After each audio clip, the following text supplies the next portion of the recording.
Continuing on with our series of how to make faster cars, today we're looking at engine position. Arguably a very important thing that shouldn't be taken quite so lightly, as mid is always better. And I don't actually have empirical evidence of such. So I went on to make this totally not a good looking car. Also, yes, there has been multiple versions to get this tuned right. I went ahead and made myself a front engine, a mid engine, and a rear engine version. And to test the full extent of mechanical differences, we've got only the tiniest amount of downforce and way too much power. That's about 730 horsepower's worth right there. This was to give a raw result of how these cars would truly handle. But I suck at driving, so I handed over to our resident sim racing driver, Cesare.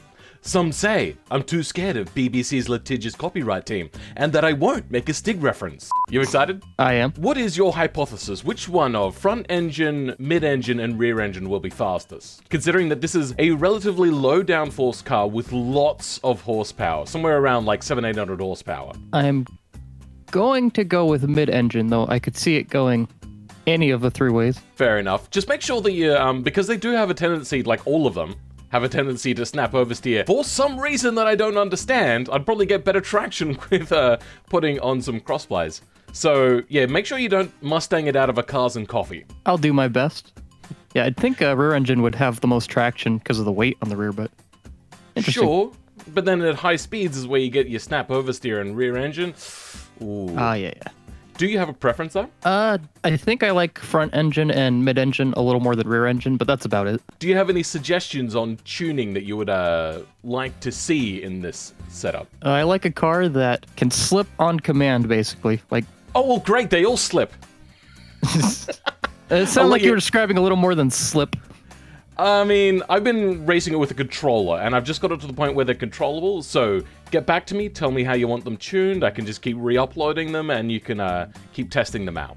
Sound good? Sounds good. Alright, call me back when you're done. So we had back and forth for quite a while, and eventually we did finish up on saying that these were the cars that he was going to test. I myself have actually not driven them since we've done the tweaks that he would prefer, so I'm going to give them a little bit of a try. They're all sequential, all basically just super duper Mustang sort of things, except not all of them are front engine. Oh god, I think there's something wrong with this body, because it just has a tendency to just incredibly snap oversteer. Yep, okay. I think, really, what the difference is, oh god. So as you can see, the first problem with this car is putting the power down is the big issue. Mid corner and fast corners are pretty good. Anything else, tricky. Really quite tricky. Let's be clear though, I'm not using my sim racing rig because, well, I mean, there's not much point. I am nowhere near as good a driver as Cesare is, so we're leaving it to Cesare. And, oh, god damn it. And yeah, it'd be a waste of time for me to get it all set up. Oh my god, this is a nightmare. Maybe let's try a different one, see if it's any better at driving. Oh my god, already it's so much better. And brake into the first corner, turn around. Oh, it just goes where I pointed. Immediately mid-engine is just, okay, well, no, we get that late. Understeer. Now, it's true that if you just add more downforce, you'll be able to take these corners faster. Then, a little bit sketch. You know, it's actually really controllable. Like, immediately there's just a huge difference in handling capacity of these two different cars. Like, that one spun out everywhere. Cesare being able to drive that thing at all will be a surprise. I mean, sure, steering wheel makes it easier, but even still, that thing was just a nightmare. This one, on the other hand, does so much better. Apparently, though, down at Slingshot, you have to be a little bit careful, make sure you get your turn in right. We're going 330, get it turned. Oh, look at that, love it. Oh, nice. And then going down into Bavarian. Oh, well, that's unfortunate. I wonder if rear engine is any better. And off the line, you know what, still pretty good. Brake into the corner, washes out a little bit, unfortunately. Ooh, doesn't have the switchback quite that I would like it to have. Especially considering that it is rear engine, it should be pretty good at... Oh, you know what? Actually, corner exit is pretty decent.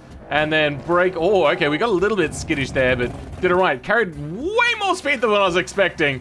And then that happened. That was my fault. I did not realize I was carrying so much speed. Okay, I'm getting the feeling that rear engine has a little bit of a numb turn-in feeling.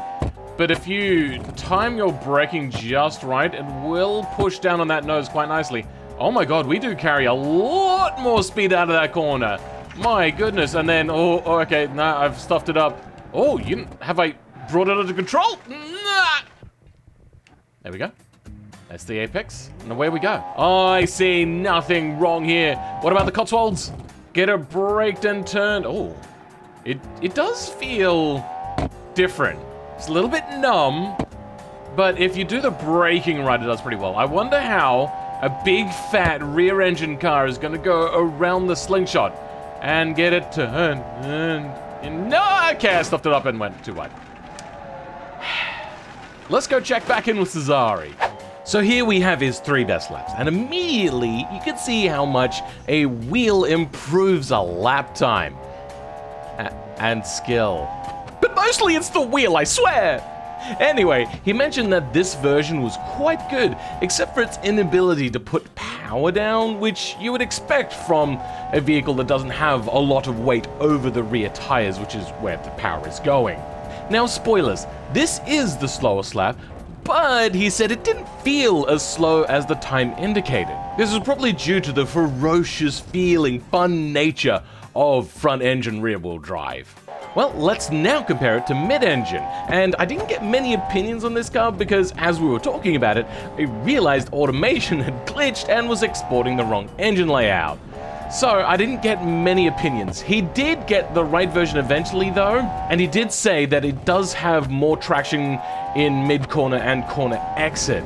But when it comes to corners like Slingshot, you really have to take it right, or you're completely out of luck and you're going to just spear into a wall, understeer, all that kind of nasty garbage. So there's the bit of the trade-off. If you're good at driving, then it will treat you better.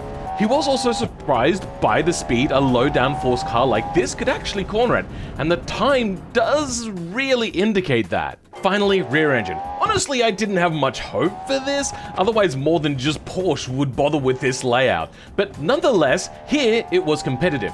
Maybe it was the body shape. It looks like a Porsche, so maybe the body design somehow works best with rear engine. I don't know, you'll have to test it out on your own and let me know actually. Seemingly though, rear engine had the advantages of mid-engine with the weight being over the rear wheels, but it rotates just a little bit easier with the weight being so far out the back. But this may be a thing that really benefits more driving styles with lots of slip angle in it, like Cesare has, but you can't argue with results. Now, he did mention more that he had the Jesus take the wheel moments with the rear engine, so it's considerably less safe for normies, I would say. But here's a quote that he said after reviewing them a little bit. That's something both RR and MR have more often, since you can get steady slip angles in deceleration that happen to be perfect for the corner.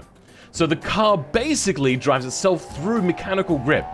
At the end of it all though, it not only beat FR, but it also beat MR too. So Cesare, final notes. So the rear engine felt fastest by a very slight margin on this specific track. Mid-engine was my favorite, feel-wise, although the rear-engine car was still very controllable and fun because it avoided the acceleration understeer problems that can sometimes happen with these cars. And the front-engine car was my least favorite on this chassis, only because it didn't have any confidence when first accelerating and didn't have very manageable throttle steer.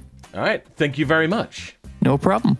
So I hope this really helped you decide what you'll choose in the future. FR for practicality of boot space and usable rear seats and stuff like that.